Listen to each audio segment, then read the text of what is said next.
I'm gonna get a wet rear for this, but this food plot's a little wet. But I wanted to sit here for a reason, a very important reason, and tell you guys and encourage you know, the fact that minerals are extremely important for whitetail deer. But it's not the minerals that you're thinking. There's trust me, years ago, I used to think that dumping a mineral pile in a 3-foot circle was really benefiting the deer. I really thought that, and I did it for years.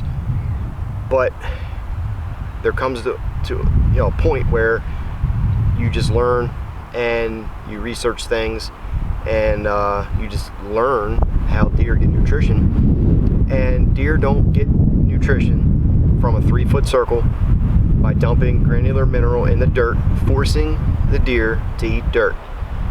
And when I look back on it, I think of all the money I wasted and how silly that it actually really is. And if you dump mineral piles, you know, whatever you used, corn, pellets, granular mineral, don't expect anything else other than a picture. The deer are going to eat it because they add flavors and different things like that. If it was a straight, you know, mineral, it'd be so bitter the deer wouldn't eat it. So they have to add certain things, salt especially, into that to encourage the deer to eat it. So looking back, it doesn't make sense. Deer get minerals, protein, nutrition, calcium, phosphorus, everything that a deer needs mineral-wise from green growing plants. This is what deer eat daily. On a daily basis, deer eat green and growing plants. When the leaves are gone, they transition to woody browse. Well, what's in woody browse? You still get minerals because they're pulling the minerals out of the soil.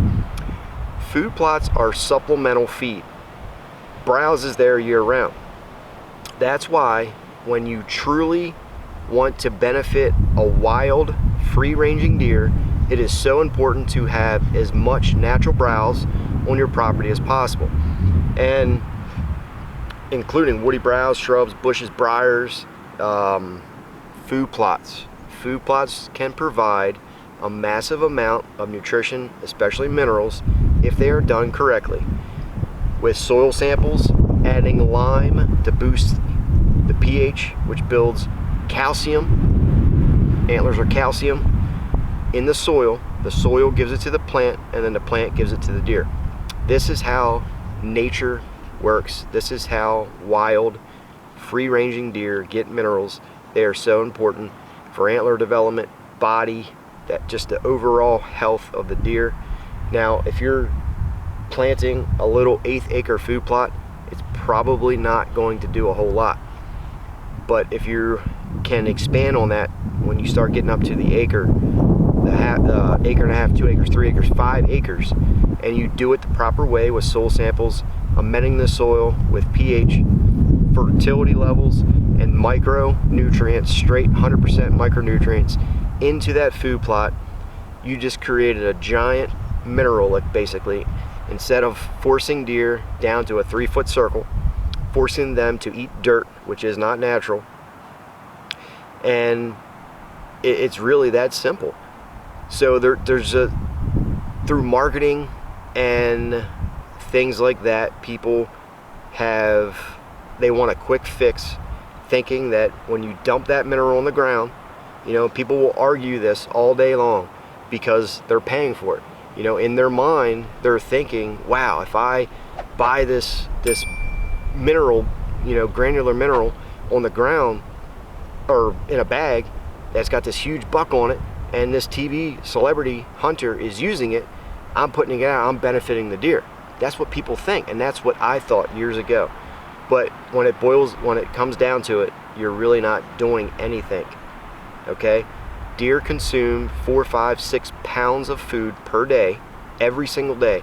Times that by how many deer you have in the area. That is a lot of food.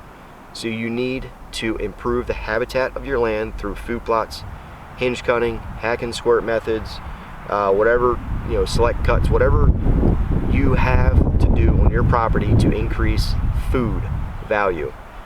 High quality food, forbs, woody browse, bushes, briers, I mean anything. Deer eat like almost 700 different species of browse, and it blows my mind when people actually remove honeysuckle off their property. Deer eat honeysuckle. Just because they don't eat it in May, June, July, August, September does not mean anything. That honeysuckle is there, and deer will eat it when it gets into October, November, December, especially when you spray it with micronutrients, because you're going to encourage them to eat it. Then the micronutrients are locked in that plant. They're locked in the woody stems. So to see the true benefit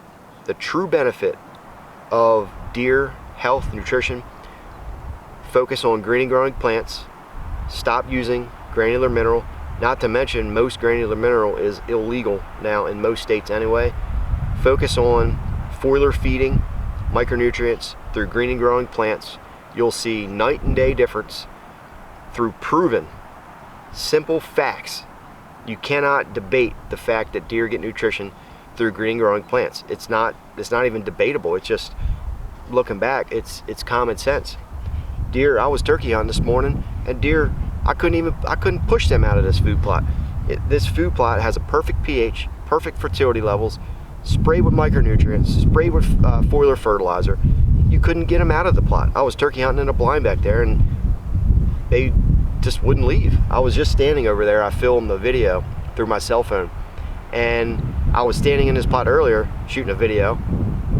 I walked 50, 75 yards that way, and I bumped the deer out. I walked that way to shoot another video, and they came right back. They're sitting 10, 12 deer feeding in this food plot. They won't leave because it's so palatable and nutrient rich, nutrient dense, that they seek it. You know, they seek this stuff out. This is, you know, it's an easy way to pattern deer, because deer, no matter where they are going to seek out the most nutritional food in the area. Green and growing plants, you can't debate that. Any questions, guys, leave a comment down below. I'll see you guys on the next video.